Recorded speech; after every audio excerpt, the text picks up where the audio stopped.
Ces poules ont fait leur apparition depuis juin sur cette parcelle agricole.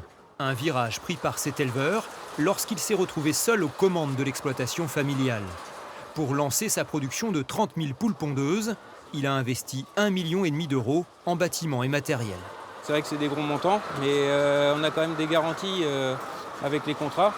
Le prix de l'œuf, il est indexé sur le prix de l'aliment. Donc par rapport à ce que je faisais avant, par exemple avec le lait ou le porc, je n'avais pas ces garanties-là et c'est plus sécurisant, même si le montant est énorme. D'autant que la consommation est en hausse constante ces dernières années. La filière peine même à faire face à la demande. Cette entreprise du Choletais qui produit et fédère des éleveurs locaux commercialise 125 millions d'œufs par an, principalement en grande surface. Elle ambitionne de développer 2 poulaillers supplémentaires pour amplifier ses commandes.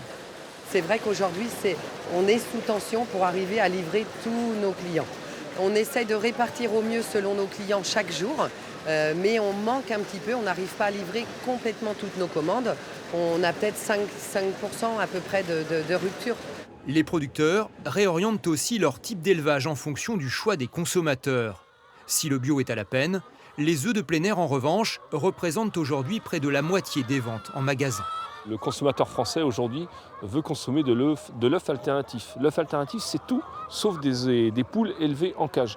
Donc notre objectif, c'est de pousser cet objectif-là à 90% de notre production élevée en élevage alternatif d'ici 2030.